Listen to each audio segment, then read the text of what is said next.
5 خچروں پہ سامان لے جا رہا ہے۔ تو عیسیٰ علیہ السلام نے پوچھا کیا ہے؟ عیسیٰ علیہ السلام سے ہو گیا، ٹاکرا ہو گیا، کہنے لگا اپنا سودا ہے بیچنے جا رہا ہوں۔ تو 5 خچر تھے کہ 4۔ تو انہوں نے پوچھا اس میں کیا ہے؟ کہ اس میں ظلم ہے، ظلم۔ کہ یہ کون خریدے گا؟ کہ بادشاہ۔ تو میں سوچ رہا تھا کہ اکثر بادشاہ بدمعاش ہی تھے، بہت کم آئے نیک اللہ سے ڈرنے والے، ورنہ ظالم ہی تھے، ظالم، چاہے مسلمانوں میں تھے چاہے غیر مسلمان، ظالم تھے۔ یا طاقت کا نشہ بھلا دیتا ہے، یہ بھی ہوتا ہے۔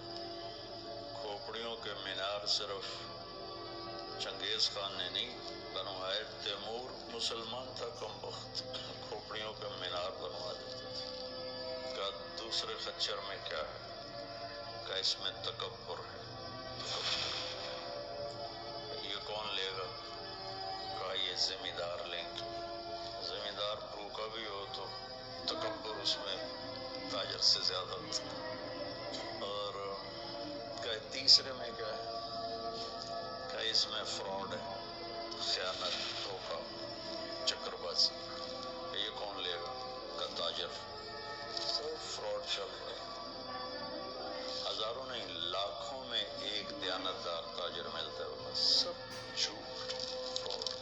اچھا اس میں کیا ہے؟ کہ اس میں حسد ہے، حسد، یہ کون لے گا؟ کہ یہ مولویان، علماء کرام۔ حسد نہ کرنا ہے کسی سے، کیونکہ اللہ جس کو دے رہا ہے نا تو ان سے چھین کے نہیں دے رہا، اس کو اپنے خزانوں سے۔ بہت لعنتی چیز ہے حسد۔